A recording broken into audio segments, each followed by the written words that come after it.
So we're going to have a conversation about why when we're supposed to feel like things have never been better, don't they feel that way? So I thought quite an interesting one. I think part of what you said is that sort of rather interesting backlash to the current situation, whereby people with common sense and a sense of humour sort of relishing non-PC stuff to root out the antithesis. But what's your view on that, Paul? Well, I think, the other thing that we touched on was the idea of threat detection. And it's like, we do live in a very safe environment, but if you go to a screen, okay, and make the choice to either go onto mainstream media or social media, then, mainstream media, World War III is about to happen because Nancy Pelosi's gone over there to check her insider trading stock portfolio. And he's going to sort of like, whack the Chinese leader with a handbag and sort of like, and they'll kick that all off so they don't get slaughtered in the midterms. Yeah. Or, social media, and it's just everyone lying. And so, and our brains aren't hardwired, sort of like when we see a threat, the way our brains are structured is we can't, a saber-toothed tiger walking into a room and someone leaving a mean comment on social media are kind of like pretty much the same thing to the brain. Just feels under attack. Yeah. So we're in this, thanks to screens, we can put ourselves in an artificial environment and expose ourselves to things that actually have no immediate impact on our real life. Yep. And look, it's the media business model really is the fear sells. Back in the old days, for like, if it bleeds, it leads. Yeah. Right down to now with if you're fearful of something, you can't help but watch it, because again, it comes down to threat. Yeah. Right. It's like I guarantee when anyone was watching the Twin Towers under attack, they just couldn't turn away. It's like horrifying. If sort of like somehow Tyrannosaurus Rex was sort of like, stomping around London, probably a lot of people would just stand there transfixed. You can't not look at it. And that's the effect that danger has on us. Yeah, it draws you in. It's our primary fear in the headlights. It jumps to the top of our queue, doesn't it? Yeah. Yeah, absolutely. And the media plays on that. And the whole business model is about that. And also the other thing is that when people are scared and emotional, they make bad decisions. Yeah. Which is great for advertising. Yeah. And I speak as someone who's been one of Satan's soldiers in that industry for 30 years. Do you think that, Paul, is because negative things are the only things that we really sort of respond to, or and therefore the good news doesn't make it to the headlines, or that the good news isn't being reported whatsoever? I think it's maybe that the good news just isn't that interesting. Yeah. It's like someone saved a kid. Great, fantastic. Do I really want to read about it?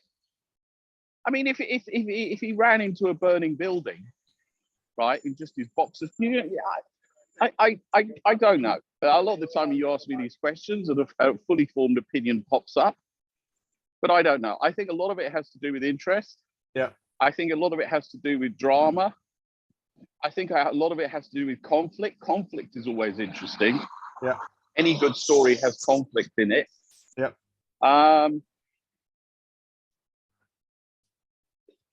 a lot of it has to do with context. It's like, what's important to me and is within my sphere of influence as I live my life today. Yeah. I think that, someone to definitely read on this is Steven Pinker, who's pretty left-wing, actually. I mean, the guy, well, maybe not left, definitely sort of old-school liberal. And it's like, this is absolutely the best. I mean, it could all change. We could be going into serious food shortages and famine by the end of the war. By the end of the year. But we've had a really good run for the last 40 or 50 years. it's like, you know, more people have been raised out of poverty than ever before. Life-threatening diseases have been diminished to an incredible extent. Capitalism has been able to sort of like pull more people out of poverty. You know, things are great. Yeah, yeah. And part of the reason people think things aren't great is because they are great. It's like, you know, my pet peeve and your pet peeve, wokeism. People moaning and groaning about sort of like, you know, social justice and, you know, whether being a tree is a gender or not, and all this. You know, those are luxury problems. Yeah, those are problems that you could only get concerned about if you had, you know, if you had, you know, if all your psychological needs on the lower 2/3 of Maslow's triangle were absolutely met. yeah, yeah. I've got a few thoughts on this. I agree with what you're saying. I think the difficulty we've had over the last 40 years or so is we've deluded ourselves by having things that are too easy. And I think a lot of things are coming home like a bad hangover to roost. And I think fundamentally what you've talked about sort of symptoms. I think, you know, what does good look like? And I think it comes back to what you were saying, Paul, about spiritually. It's about loving God. It's about loving others. And it's also about loving your enemy. And I think those are the sort of references that we need. It's to sort of make sense of this. And I think the other thing that's become really clear to me in terms of, you know, the main thrust of what's the solution to this is logos-centered leadership. And what do I mean by that? I mean an intimate group of people on whatever format. I mean, you know, developing intimacy between you and I, Paul, in terms of doing what we can to help each other with the right heart, etc. Listening to what other people are saying, developing our own thinking, and from that perspective, doing the right thing.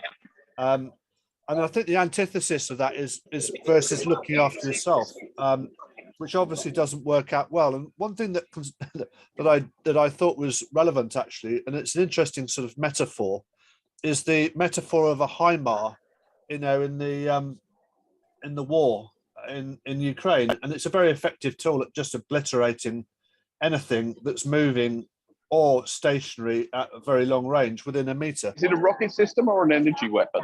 It's a no, it's a missile. It's a okay. Missile.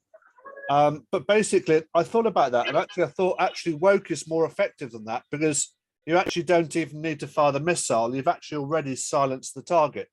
You've immobilized the target without a shot being fired. And I think there's a real sense of truth in that, in terms of what's happening in corporates, which have just made them almost impossible to work for people that really care about these things. I think, you know, the other thing is around lies. You talked about some of the symptoms. I think it's also about lies. Wokeism is based around lies.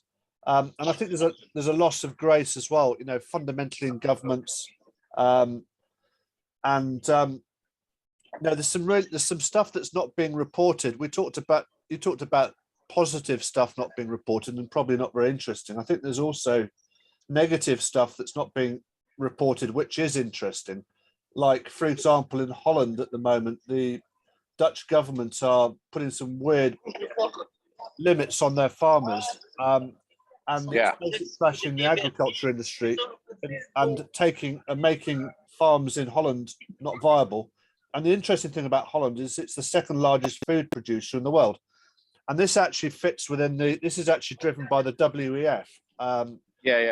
They've got this mantra of owning nothing. And this is a sort of rather evil manifestation of that. And I think the other thing is also, you know, not appreciating what we have. We walk around without the right spiritual connection, without, you know, appreciating connection with nature, walking around with our eyes open. I think the other thing is as well is the importance in terms of coming back to love thy enemy. It's very easy to write people off. So to say that Putin is evil, it's a generalization. It's actually flawed. He may be, but I think the important thing is to maintain dialogue with whoever we perceive as being our enemies. And you know, and his actions are obviously ridiculous. And she also is another one who he has this awful mantra. He actually created the Build Back Better thing, which is a horribly deceptive mantra, which is actually what's driving the WEF, and as well as this thing around order versus chaos. Because in this, the Chinese Communist Party looked quite attractive, and I think within this as well, there's real courage to stand up and do the right thing, and that really requires a strong sense of identity and strength internally in terms of who we are. And I think, specifically on that point, I think there's a real case for not supporting the Chinese government in any shape or form. Absolutely. And yet, two very good friends of mine have. One has just taken a role coaching the Chinese Sevens rugby team. Another one is long-standing investor in China. And I think there's a real danger when we've got choices to make in businesses that it's almost impossible to avoid some things. It really requires courage to avoid it. And it's very easy to take shortcuts and engage with China, but this actually draws us in and it makes us complicit in all this thing. And I think it really comes down to the sort of basic biblical principles about valuing beauty, truth, and what's good. And I think the interesting thing about my logos-centric leadership concept, I think, is it's about valuing listening. It's about freedom. It's also about from which point you get ethics come right. So, without that connection, Paul, I think without that connection between us, it's also biblical as well, because Jesus said, when two people come together, the church is formed. I do think this is the way that we begin to put this thing back together on a minutiae type level, because I think the cost of all the other things I've just mentioned means that people, frankly, there's no viable purpose, there's no attractive purpose in any organization to work for, really, and people just don't bloody care. No, they don't. And I'm not trying to be pedantic. I am capable of being pedantic, but I'm not being pedantic in this case. It's what he said with when two or three gather in my name. Yeah. Okay. So it's it's all very well to gather. I've got this beautiful friend. Yes. Yeah. Who I'm sure I've told you about before. She works in IT. She works in collaboration, and she puts these posts on social media, which there's nothing wrong with them, but they're kind of simplistic. But it's like, but why should people do that? Yeah. What? Because you're making a compelling argument. We should all be nicer. Yeah, of course we should all be nicer. That's But it's like, but when you bring Christ in, it's like, well, because he says so. Yeah. And there's no arguing with that. It's like, well, yeah, okay. Yeah. Certainly you've been longer in your journey longer in the walk with the Lord than I have. But for me, a lot of the things that I do is because Jesus says so. I don't like it. I don't have to. Guess what? I don't have to like it. And so that brings a moral order to things. Yeah. That all of a sudden we could all look through the same prism and we're all looking at the same picture. Yeah, absolutely. And it's like, oh, okay. Yeah. And then it's like, otherwise, if we don't have that prism, then it's like 10 people in the room and it's like they're looking at 10 different movies. Yeah, totally. I think there's and that's partly why multiculturalism is so screwed. Yeah, no, you're absolutely right, Paul. It is about gathering my name. Absolutely brilliant point. I think there's a basic choice. I think whether or not we decide to try and do our own thing. I think what I tried to articulate, that I don't think anybody would suggest that it's working for anybody. The symptoms of it are so weird. Trying to define your own purpose. And also there's this fundamental thing, do you think you know better than God? And one thing, it's dodgy territory.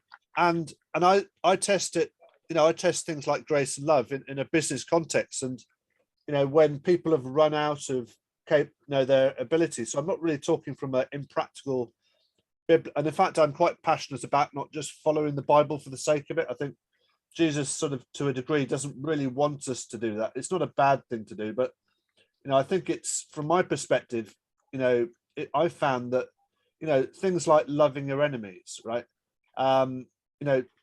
absolutely critical, because it's very easy, Paul, to define anybody that doesn't agree with you as being an enemy. And Yeah. that's the basic principle of woke. And it's very, very, very easy to chuck a HIMAR at them or a label, both of which I think the label's probably more effective than the HIMAR, because quite honestly, is you living with one of these woke labels without the skills to get it off is probably worse than being in hell. And so it's no wonder it silences people.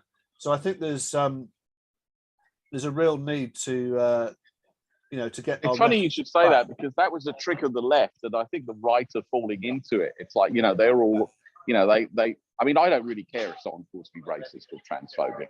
No. I mean, I just don't. Right? It's like, it's a lie. It's a lie. We should reject. Well, it's a lie, and I just. But the thing is, but I would care if someone called me a paedophile. Yeah. But that, funny enough, OK Groomer. It's like, that's something that, all of a sudden the right has found their version of racist. Yeah. And there is a lot of grooming going around on the left, because they're godless pagans, and they worship sex, but not all of them. Okay. And so, this blanket OK Groomer, I think Douglas Murray was talking about it the other day. He's worth following. He said, we can't descend to their levels. No. I think on that point though, even the labels left and right, I mean, I think it's highly misleading.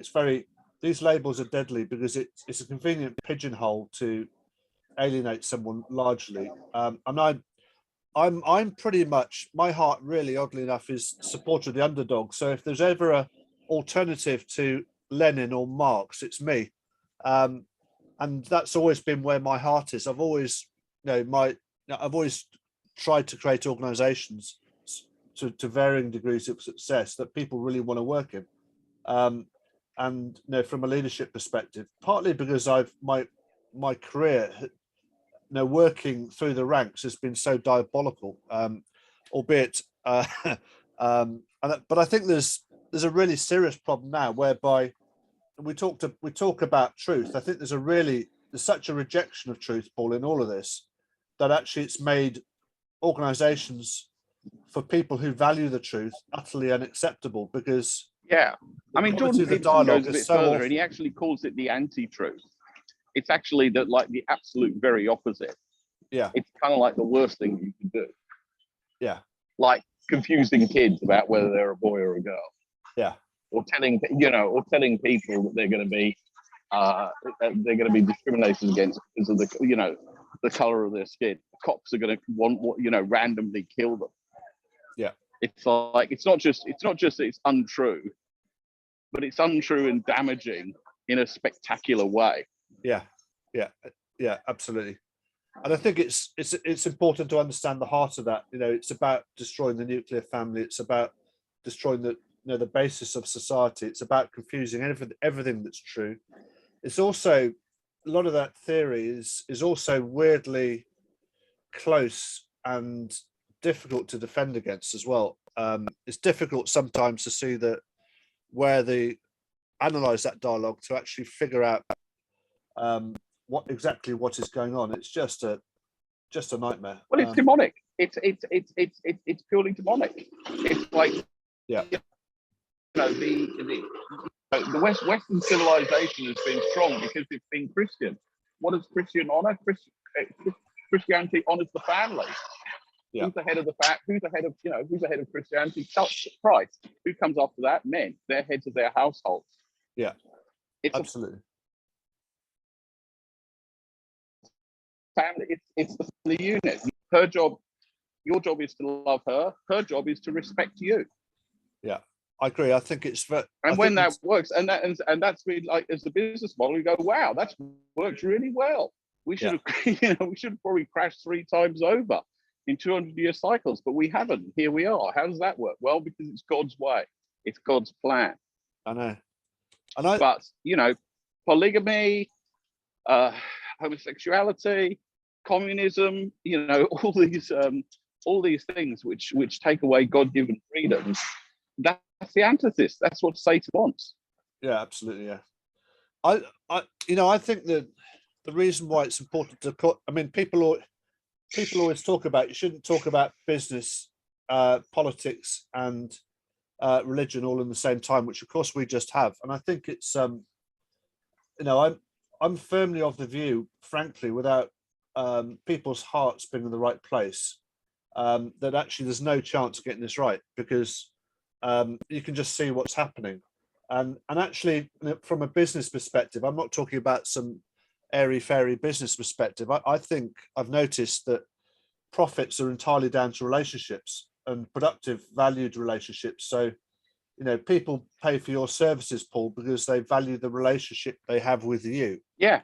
And without that, well, they also at another level, they value how I make them feel.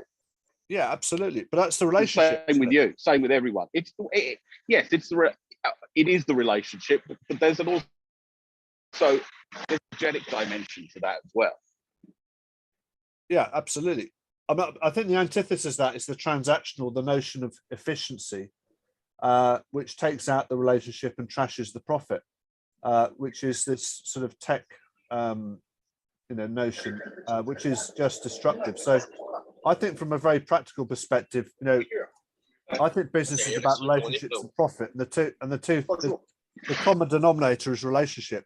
And actually, the common denominator with sorting Putin out, or Xi, or whoever else we might think is evil, is relationship. It's about dialogue. It's about effective communication.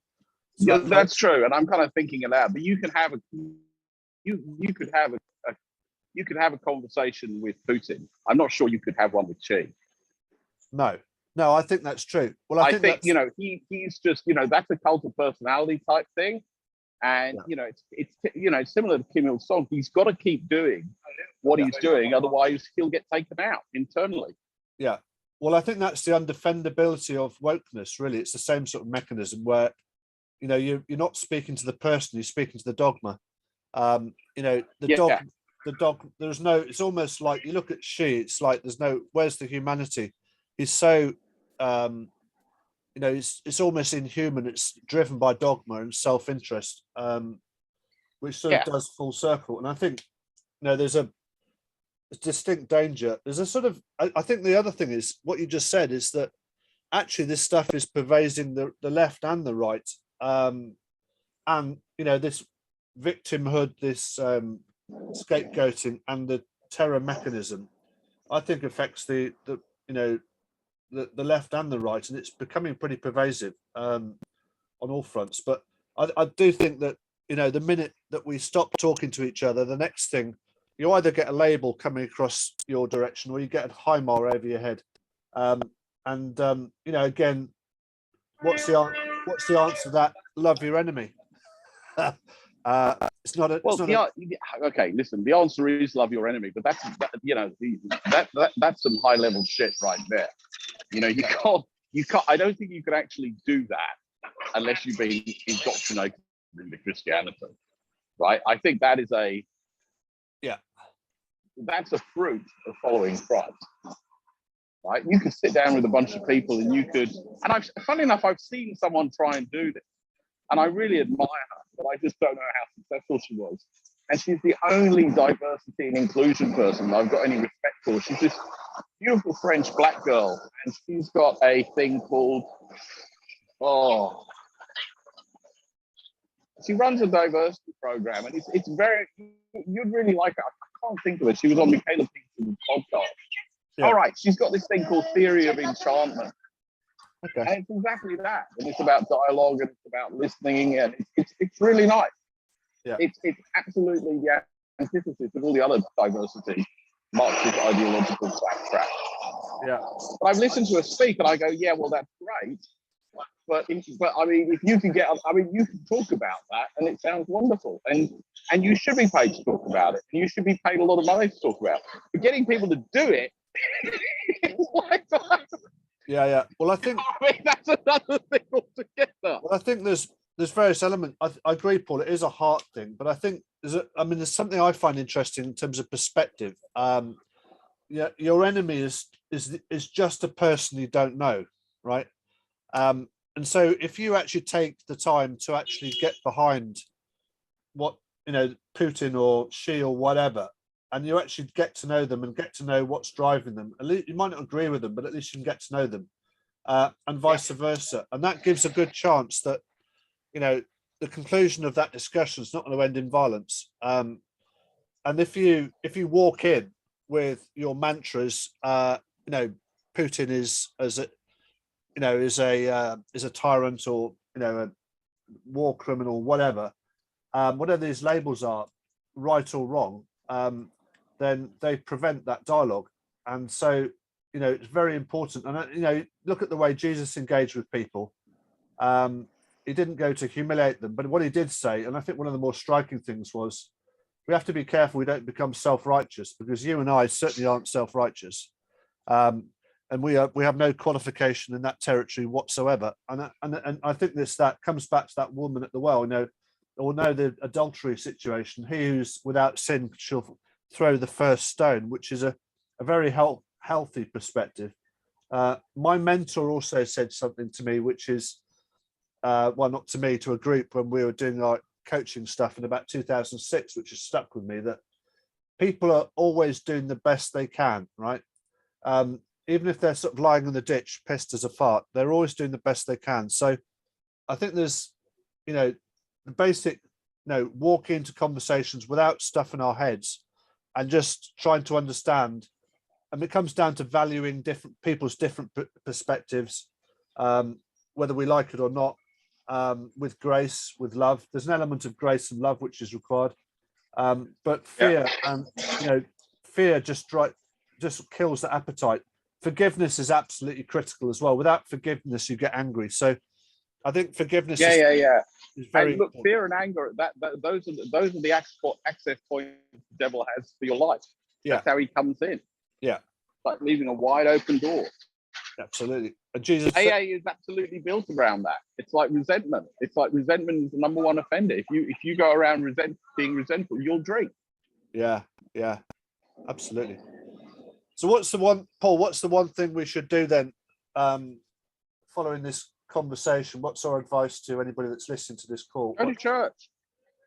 It's like I was talking to a young filmmaker during the week, and he's got to the point. He's got to the point where he told me his agency in London. This guy's a fantastic DOP. He said Disney will not hire crew unless they're black or mixed race. Yeah. Right. Yeah. And he was talking to me about some of the projects that he's doing, which are personal projects, which are pretty amazing. And he's, and I said to him, it's like, normally I do a lot of mentoring, and I was like, I won't say who he was, but I go, mate, it's like, I don't know what you're doing wrong. I don't think you're doing anything wrong. I think I think you're a great talent. You're very personable. You're affable. He really is cool. He looks good. Yeah. He's got, he's cool, right? He's got that power of attraction. He's got that star power. I go, just keep doing it. And I said, are you going to church? Because I've been sort of getting him to go to church. I said, start going to church. Yeah. I said, who do you think's going to get you your next job? And he said, well, I'm kind of thinking. I go, no, wrong answer. It's God. And he got it. He goes, yeah. I go, it's God, right? Yeah. That's who's going to get you your next job. So why don't you try and start building a relationship with him? Yeah. Yeah. And and I think I told you on our last conversation, it's like 2 weeks ago I went to Hillsong. Actually, I had after this conversation, I can tell you, I had a coffee with the pastor of Hillsong here. We went and spent a couple of hours together on Wednesday.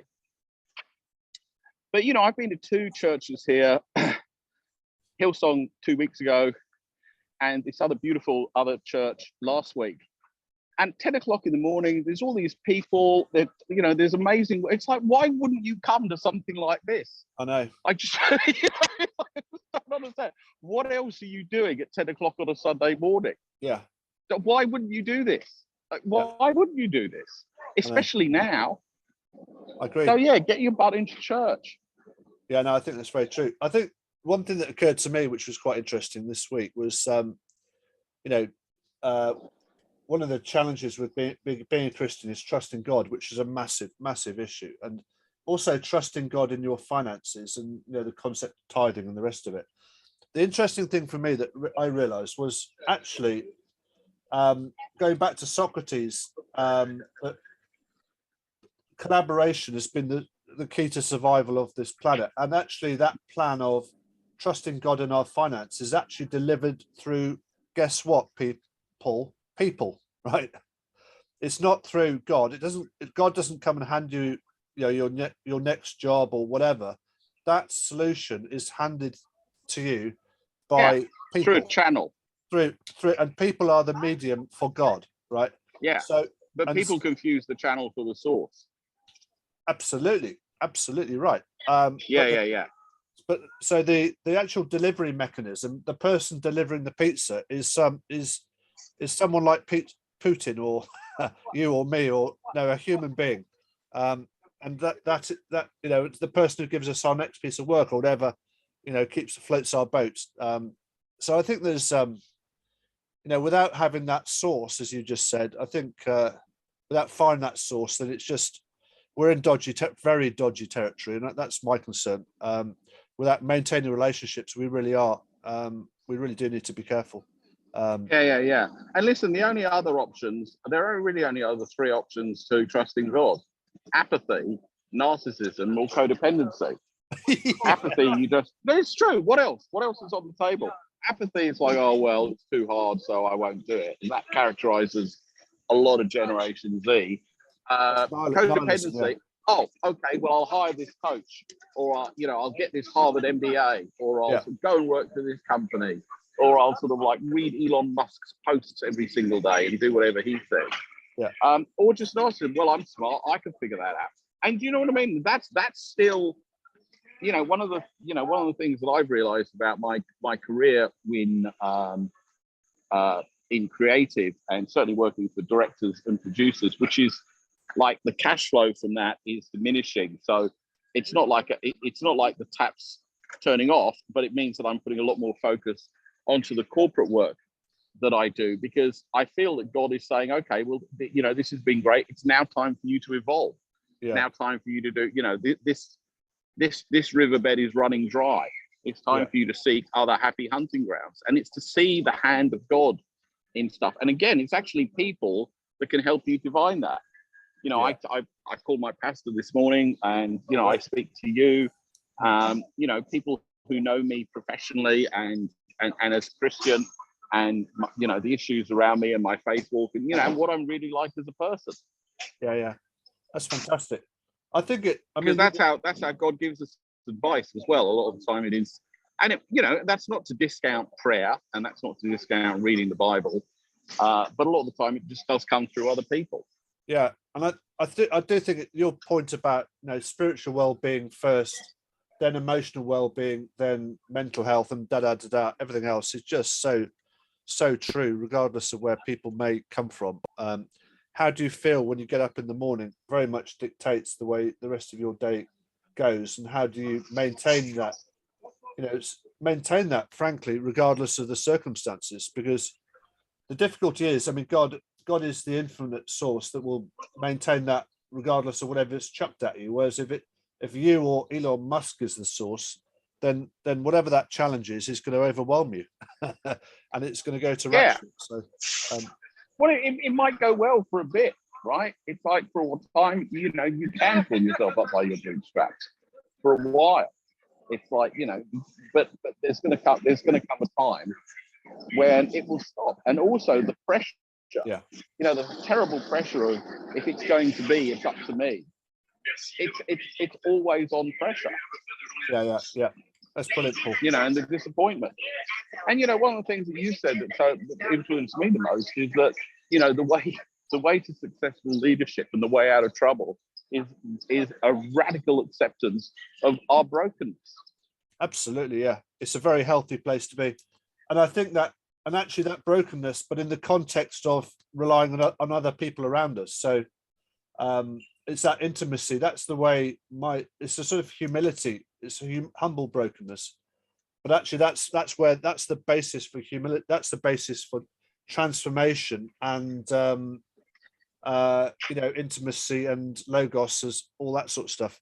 Yeah, that's great, Paul. Let's leave it like that, my friend. I would like just hang on a second. I just want to talk to you about something else, but that's brilliant Okay. discussion.